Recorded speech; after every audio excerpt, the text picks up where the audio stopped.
Okay. तो जब वो यूनिवर्सिटी में गए तो उनको उधर रूम मिला गया, तो और उनको पता था कि अब जो उनकी फ्रेंडशिप है दादी के साथ वो और ख़राब होती जाएगी।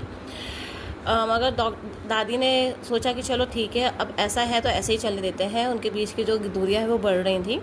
उन्होंने अपना समय जो है वो स्पिनिंग व्हील, जिसमें चरखा बोलते हैं ना, जिसमें वो अपने ऊन और ये सब धागे बनाए जाते हैं, तो उस पर। और जैसे सनसेट होता था तो वो बरंडे में आ जाती थी और स्पैरोज़ को फीड करवाने में अपना समय बिताने लग गई, और छोटे छोटे ब्रेड के टुकड़े तोड़ के देती थी, जिससे हंड्रेड्स छोटे छोटे लिटिल बर्ड्स, सुंदर सुंदर बर्ड्स उनके बरंडे में आ जाती थी। और बहुत से बर्ड्स तो उनके लैग पे उनको अपने मतलब अपनी चोंच जो थी वो चुबाती थी, और बहुत से उनके शोल्डर पे आके बैठ जाती थी, और बहुत से उनके हेड पे। मगर कभी भी मेरी दादी ने उनको शू नहीं करा, उनको भगाया नहीं, और वो सबसे खुशी का पल उनका बन गया। जब उन्होंने ऑथर ने डिसाइड करा कि अब वो अब्रॉड जाएंगे पढ़ने के लिए, तो उनको लगा कि शायद उनकी ग्रैंड मदर अपसेट होगी, मगर ऐसा नहीं हुआ, और उनको 5 ईयर्स के लिए जाना था।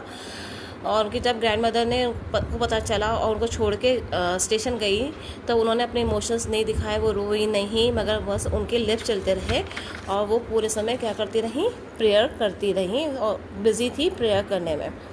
उन्होंने अपने ऑथर को उनके फोरहेड पे किस किया, और उनको अच्छे मेमोरीज़ के साथ छोड़ा, कि जैसे वो अच्छी तरह से अब्रॉड जाए। और 5 ईयर्स के बाद जब वो वापस लौट कर आए, इंडिया आए, एंड उन्होंने अपने और स्टेशन पे देखा, तो वो फिर डे बाय डे ओल्ड हो गई थी।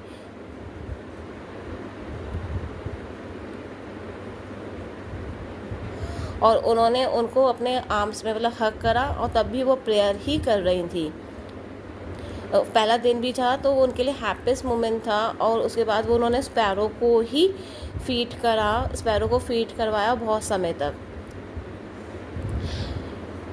और एक दिन एक इवनिंग में उनके पे चेंज आता है, उन्होंने प्रेयर नहीं करा, उन्होंने कुछ भी नहीं करा, और उन्होंने बगल की वुमेंस को कलेक्ट करा, और उन्होंने बहुत सारे मतलब जब ड्रम आने क्या होता है, ढोलक बजाना चालू कर दिया, और सी स्टार्टेड सिंगिंग। और बहुत समय तक वो बजाती रही और ड्रम को, और गाना गाती रही। ठीक है। और जो वॉरियर्स बाहर से आते हैं ना, तो उनके आने की खुशी में जो गाने गाए जाते हैं, तो वैसे वाले गाने वो अपने नेबर्स को बुलाकर गा रही थी।